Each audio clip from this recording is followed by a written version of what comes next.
Morgen, hello, buenos dias, bonjour à tous, c'est Annelise du blog Grandir en langue. Bienvenue dans cette nouvelle vidéo.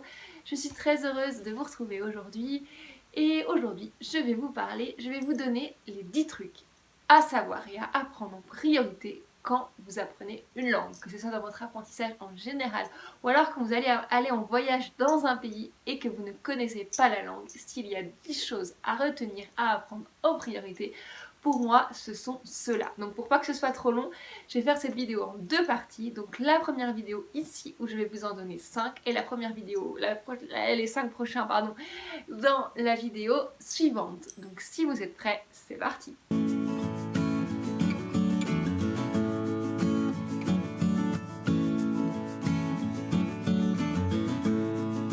Donc pour que cette vidéo ne soit pas trop longue, je vais vous dire certains mots en allemand et en anglais et je vais vous écrire à côté les mots en anglais, en espagnol et en italien.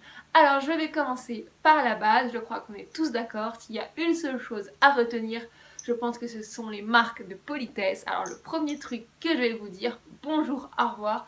Je crois que voilà, c'est universel. En allemand, il y a plusieurs manières de le dire. Hallo, c'est la manière la plus informelle. On peut dire aussi Guten Morgen pour le matin, Guten Tag l'après-midi. En anglais, hello, je pense que c'est clair pour tout le monde. Il existe aussi good morning et good afternoon comme en allemand. Le deuxième truc qui est lié quand vous dites bonjour, je pense que vous avez envie de dire au revoir. En allemand, on peut dire tschüss, on peut dire auf Wiedersehen. En anglais, goodbye, bye bye. Au moins, il n'y a pas de problème avec ça. Ce qui est lié, le deuxième truc, vous dites bonjour, vous dites au revoir quand on reste sur le thème de la politesse. On peut dire s'il te plaît ou s'il vous plaît, c'est chouette, et merci, c'est encore mieux. Ça vous aide si vous avez besoin de demander quelque chose quand vous ne comprenez pas justement. En allemand, s'il te plaît, s'il vous plaît, bitte schön, bitte, bitte schön. En anglais, please, je crois que ça va aller, et merci. En allemand, danke ou danke schön, et en anglais, j'ai eu un bug, pardon, thank you.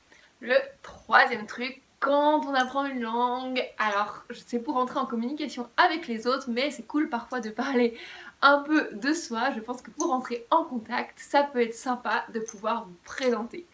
Donc la première chose au minimum à savoir pour se présenter, c'est de dire votre nom. Même si vous ne savez pas dire le reste, au moins dire votre nom, je m'appelle, etc. En allemand, on dit ich heiße, je m'appelle, ou ich bin, je suis, also ich heiße Annelise, ich bin Annelise. Et en anglais, I am Annelise, ou on peut dire aussi my name is Annelise. Le quatrième truc qui est pour moi important à apprendre en priorité, c'est justement, vous débutez, vous savez pas exactement, enfin, vous comprenez pas beaucoup de choses, donc justement c'est utile de dire, de savoir le dire, que vous ne comprenez pas. Vous avez le droit de commencer, vous avez le droit d'être débutant, il faut simplement pouvoir le dire. Donc pour dire tout simplement je ne comprends pas, ou alors est-ce que vous pouvez répéter s'il vous plaît. En allemand, je ne comprends pas, ich verstehe nicht, verstehen, comprendre. Et pouvez-vous répéter, on va se mettre dans le cas où on vous voit la personne, können Sie bitte, s'il vous plaît, wiederholen, répéter. En anglais, c'est plus simple, can you repeat please? Et le cinquième point que je pense qui est quand même assez important à retenir en priorité, ce sont les chiffres. Alors, on va commencer dans l'ordre. Si vous devez, c'est vraiment, vous avez très peu de temps, vous voulez y aller vraiment par petits bouts, je vous dirais les chiffres de 1 à 5, mais je pense que dans l'idéal, le minimum, les chiffres de 1 à 9 du coup. Tout simplement, et même le 10 parce que ça va être la première dixième, tout simplement parce qu'avec les chiffres de 1 à 9, vous pouvez faire plein de choses. Et dans la plupart des langues, même les nombres après jusqu'à 100, même tous les plus grands nombres, se construisent à partir des chiffres. Donc si vraiment vous devez sélectionner, connaître les chiffres de 1 à 10, c'est déjà la priorité.